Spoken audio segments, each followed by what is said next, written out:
नेक बादशाह और मलिका का वाकया बयान किया जाता है कि किसी मुल्क में एक नेक सीरत बादशाह की हुकूमत थी।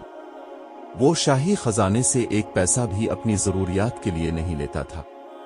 वो कहा करता था कि शाही खजाना अवाम का है और अवाम पर ही खर्च किया जाना चाहिए। बादशाह खुद किताबत किया करता और उसकी आमदनी से अपना गुजारा करता। इसकी मलिका भी नेक थी। वो घर का सारा काम खुद करती थी, सफाई करती, खाना पकाती और कपड़े सीती। गरज घर के सारे काम काज अपने हाथों से किया करती। एक रोज हुआ कुछ यूं कि मलिका का हाथ रोटी पकाते हुए जल गया। जब बादशाह घर आया तो मलिका ने कहा, मुझे एक खादमा रखने की इजाजत दे ताकि वो घर के काम काज में मेरी मदद करे।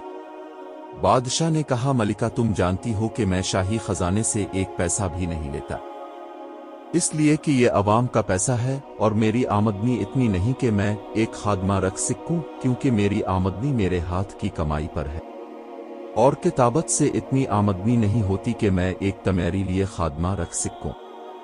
मजीद बादशाह कहने लगा कि अगरचे मैं बादशाह हूं मगर हकीकत में एक आम गरीब आदमी हूं। शाही खजाने पर सिर्फ अवाम का हक है, जो सिर्फ अवाम की फलाह के लिए ही खर्च होना चाहिए।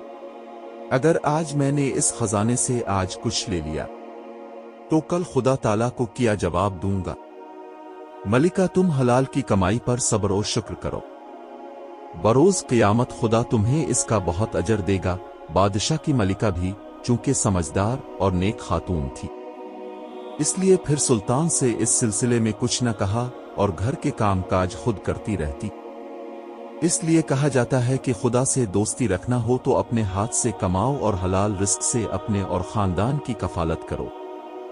अल्लाह हमारे हुक्मरानों को भी ऐसी समझ अता फरमा। आमीन।